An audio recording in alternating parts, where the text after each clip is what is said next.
I was taken alive. Not wounded, not unconscious, alive, aware, breathing. The moment the Tyranids broke our line, death would have been a mercy, but mercy is not something they understand. I remember the sky darkening as the Hive ship eclipsed the sun, a living shadow blotting out hope. Then came the tendrils, warm, barbed, purposeful, wrapping around my body like grasping organs instead of restraints. There was no roar of engines, no metallic clang of a boarding craft. Only a wet, rhythmic pulse, like being dragged into the chest cavity of something vast and patient. Inside, sound didn't travel the way it should. Screams didn't echo. They vanished, swallowed whole, as if the walls themselves were listening and choosing to forget. The air was thick, humid, tasting of blood and chemicals and something unmistakably alive. Every surface moved. The walls flexed like muscle, veins throbbed beneath translucent flesh, and a dim, sickly glow seeped from the ship's own living tissue. I knew then that escape was a lie we tell ourselves to stay sane. This place didn't need bars or locks.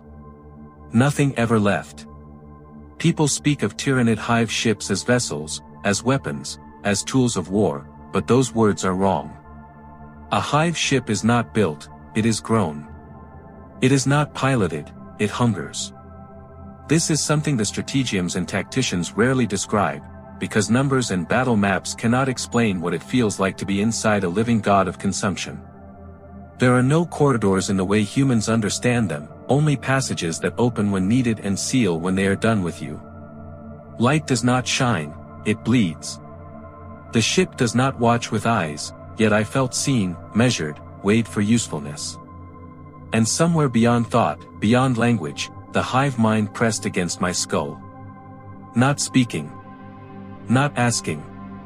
Just stripping. Memories blurred at the edges. Faces lost their names. Fear tried to rise, but even fear felt irrelevant here, like an outdated instinct that no longer applied. Individuality meant nothing. Resistance meant nothing. I was no longer a soldier, no longer human, just material that hadn't yet been processed. This is not a story about battle, because battles imply struggle and choice. This is about what happens after the fight is already decided. About what it means to be consumed by something that does not hate you, does not even acknowledge you as an enemy. Inside a Tyranid Hive ship, there is no cruelty, only efficiency. Bodies are broken down, thoughts dissolved, identities erased, all reduced into nutrient slurry to be reborn as claws, armor, and teeth. I watched others disappear into living pools, their forms melting away while the ship pulsed in satisfaction, already preparing what they would become next. In that moment, the truth became impossible to ignore. This place is not a prison. It is not a battlefield. It is a stomach. And as the pressure in my mind grows heavier, as my thoughts begin to thin and slip away, I understand the final horror, not that I will die here, but that I will not leave as myself. I remember the moment my feet left solid ground. 1 second I was running, the next I was lifted, cocooned by living restraints that tightened just enough to remind me I was helpless but still alive. The Tyranids did not rush. There was no panic in their movements, no brutality born of anger. Everything they did was calm, deliberate, practiced across a million consumed worlds. As I was dragged deeper, my body reacted before my mind could catch up, heart racing, lungs burning, instinct screaming to fight. But there was nothing to fight. The creatures around me did not snarl or roar. They simply worked. Barbed tendrils pierced my armor with surgical precision, injecting something warm and numbing into my veins. Pain dulled, muscles failed, and my body betrayed me completely. I realized then that being taken alive was not an accident. It was a choice. I was cargo, not a prisoner. Meat that needed to stay fresh until processing. The worst part was the silence. No shouted orders, no cruel laughter, no acknowledgement of my suffering. I could have been invisible for all the difference it made. As the last glimpse of the outside galaxy vanished behind closing flesh, a thought clawed its way to the surface of my mind: if this was how it began, what would the end feel like? Inside the Hive ship, direction lost all meaning.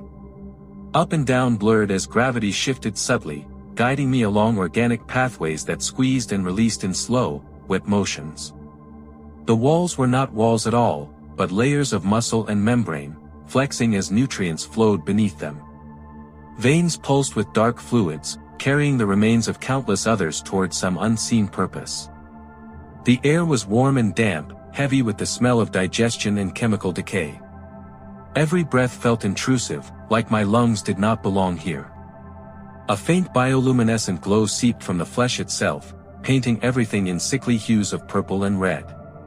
It was just bright enough to see shapes moving beneath the surface, things swimming, crawling, being transported like thoughts inside a brain. Occasionally, the ship reacted to my presence. A ripple would pass through the corridor, tightening around me, as if confirming my position. I began to understand that this place did not merely contain me. It was aware of me.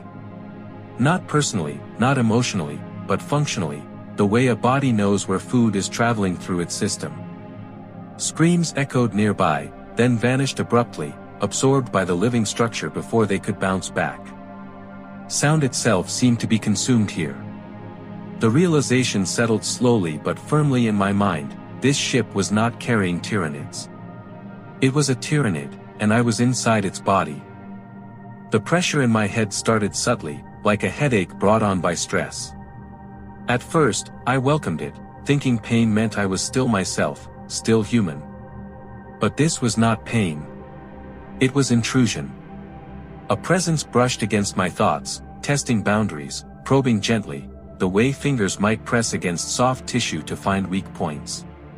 Memories flickered without warning. Training drills. A childhood smell. Faces I loved. Each one surfaced briefly, then blurred, as if someone were smearing wet ink across the page of my mind. Panic flared, but even panic felt distant, muted, as though my emotions were being filtered before I could fully experience them. I tried to focus on who I was, my name, my rank, but the words slipped away the moment I grasped them. The Hive Mind did not speak. It did not threaten or command.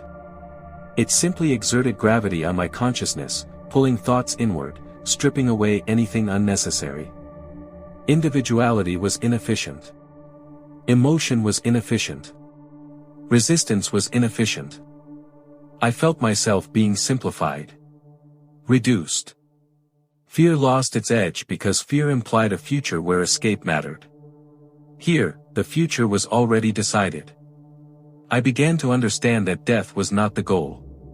Consumption was.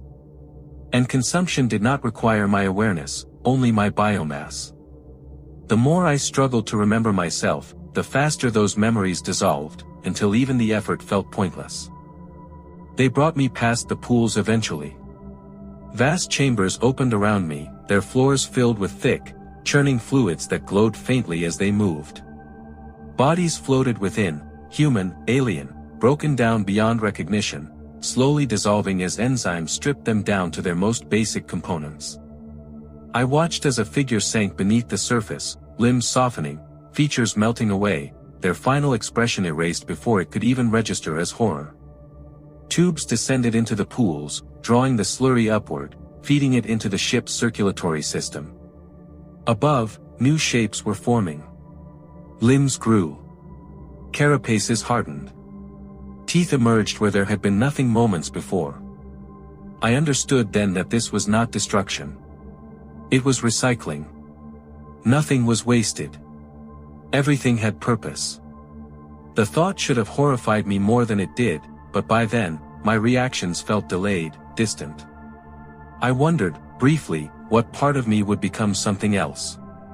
Would my arms turn into talons? My bones into armor? Would anything of me remain at all? The answer came not as words, but as certainty. No. There would be no trace. Whatever walked away from this place would not remember being human. The galaxy would face it as another monster, never knowing what it had been made from.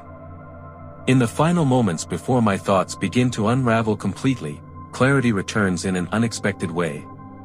The Tyranids are not cruel. They are not malicious. They do not hate the civilizations they erase. Hate would require recognition, and recognition would require caring. They are hunger given form, instinct elevated to cosmic scale. The hive mind does not judge. It does not celebrate. It simply feeds, because feeding is what it exists to do. Worlds fall not because they deserve to, but because they are there. Inside the hive ship, I feel myself loosening, my sense of self thinning like tissue stretched too far. The pressure in my head becomes almost comforting, a release from the burden of being someone. Names no longer matter. Memories no longer hurt. There is only process. Only purpose. As the living walls pulse around me and the ship carries on its endless journey through the stars, one final understanding settles in before everything fades. This place was never meant to hold prisoners. It was meant to transform them. I was taken alive, but I will not leave alive in any way that matters. I will leave as something useful. I don't know how much time has passed. Time feels meaningless here, measured only in pulses and digestion, in the slow rhythm of a living vessel that never rests. My thoughts are thinner now, stretched and fraying at the edges. I can feel parts of myself going quiet, like rooms in a house where the lights have been turned off one by one.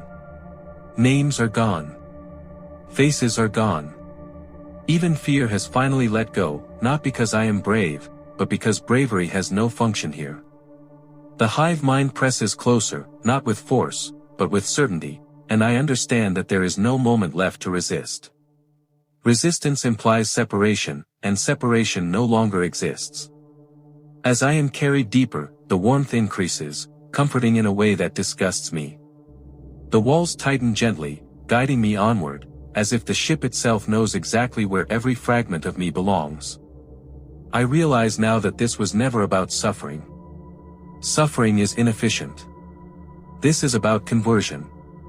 About turning what I was into something that will hunt, kill, and consume without ever questioning why. Somewhere beyond these walls, stars are being blotted out, worlds are already screaming, and soon new creatures will crawl onto fresh battlefields, born from what remains of me and countless others. This will be my last complete thought. Not a plea. Not a warning. Just an understanding. The Tyranids do not conquer. They do not enslave. They digest. This place is not a ship, not a lair, not even a weapon. It is a stomach moving through the void, and I am nearly gone. When the process is finished, nothing of me will remain to remember this moment. And that, more than death, is the true end.